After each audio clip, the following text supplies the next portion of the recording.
కొండవరం గ్రామ శివారు కాశీవారి పాకలకు చెందిన టీడీపీ కార్యకర్తలపై వైసీపీ కార్యకర్తలు కత్తులతో దాడి చేసి గాయపరిచి 40 రోజులైన కాకినాడ డీఎస్పీ వైసీపీ కార్యకర్తల వ్యవహరిస్తూ దాడికి పాల్పడిన వైసీపీ కార్యకర్తలను కాపాడేందుకు ప్రయత్నిస్తున్నారని టీడీపీ రాష్ట్ర అధికార ప్రతినిధి పిఠాపురం మాజీ ఎమ్మెల్యే వర్మ సంచలన ఆరోపణ చేశారు. గాయపడిన టీడీపీ కార్యకర్తలు వారి కుటుంబ సభ్యులు తమకు న్యాయం చేయాలంటూ పిఠాపురంలోని టీడీపీ కార్యాలయంలో మాజీ ఎమ్మెల్యే వర్మను కలిశారు. ఆయనకు తమ గోడు చెప్పుకున్నారు. ఈ సందర్భంగా బాధితులతోనూ వారి కుటుంబ సభ్యులతో కలిసి మాజీ ఎమ్మెల్యే వర్మ మీడియాతో మాట్లాడారు. వైసీపీ కార్యకర్తగా వ్యవహరిస్తున్న కాకినాడ డీఎస్పీని తక్షణం సస్పెండ్ చేయాలని జిల్లా ఎస్పీని రాష్ట్ర పోలీసు ఉన్నత అధికారులను డిమాండ్ చేశారు. ఉన్నది మాట్లాడుతున్న వాస్తవం, ఇది ప్రజాస్వామ్యం. ఇది ఎందుకు 40 రోజులు మీరు కేసు చేయలేకపోయారు? 40 రోజుల్లో మీరు ఎందుకు చర్య తీసుకోలేకపోయారు? కత్తులతో దాడి చేస్తే ఆ కుటుంబాలు ఎలా బతుకుతాయి గ్రామంలో? ఇది ఆలోచించవలసిన, అధికారులు అందరూ కూడా ఆలోచించవలసిన విషయం. వెంటనే డిఎస్పీని సస్పెండ్ చేయాలి. ఒక ఎస్పీ ఆదేశాలు ఇచ్చాక కూడా ఈ కార్యక్రమం అతను చేస్తున్నాడంటే తాడిపత్రిలో సాయి ధర్మతేజ్ కేసు కూడా పక్కదారి పట్టించాడు. నేను ఆ రోజు నుంచి క్వశ్చన్ చేస్తున్నాను. నేను ఆ రోజు కూడా కంప్లైంట్ ఇచ్చాను ఇతని మీద.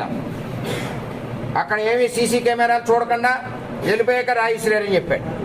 ఈవేళ ఈ పేదవాడు కారణం అవతల వైసీపీ కార్యకర్త. ఇక్కడ వేరేది ఏమీ లేదు. వైసీపీ కార్యకర్త ఎవడ కంప్లైంట్ ఇచ్చినా ఈ డిఎస్పీ జ్యూరిడిక్షన్లో న్యాయం జరగదు. వాళ్ళు ఎస్పీ చెప్పనండి, డిఐజీ చెప్పనండి, డీజీ చెప్పనండి.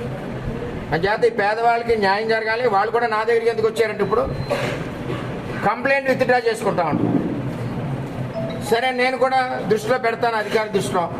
మరి కొత్తగా ఆయన ఈవేళ వచ్చాడు ఎస్పీ గారికి, ఈవేళ సమస్యతో వెళ్ళడం కాదు కదా అని నేను ఆగాను. అధికారి దృష్టిలో పెట్టాక కూడా ఈ తెలుగుదేశం పార్టీ కార్యకర్త నా కుటుంబం, నేను ఇక్కడికి పుట్టి పెరిగాను, ఎలా వదిలేస్తాను నేను పిఠాపురం నియోజకవర్గాన్ని? ఎలా వదులుతాను నేను? వాళ్ళంతా నా కుటుంబం. ఈవేళ ఒక అధికారిని వల్ల వాళ్ళకి ప్రొటెక్షన్ లేదు,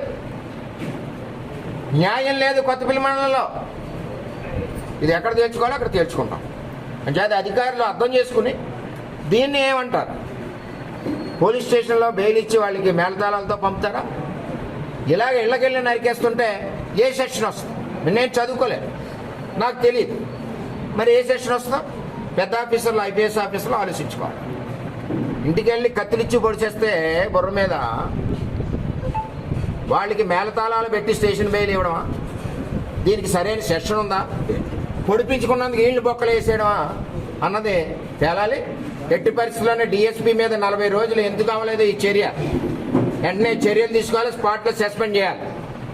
అటువంటి వ్యక్తి ఎక్కడ లా అండ్ ఆర్డర్లో ఉన్నా ఏ సమస్యలు ఉంటాయి కాబట్టి ఇది డీజీ గారు కూడా అర్థం చేసుకోవాలి.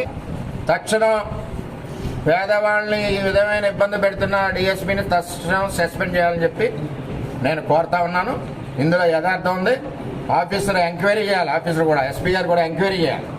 ఈ విధానం ఇదేంటి, దీని మీద ఏ చర్యలు తీసుకుంటారు? 40 రోజుల ఒక కేసుకి 40 డేస్.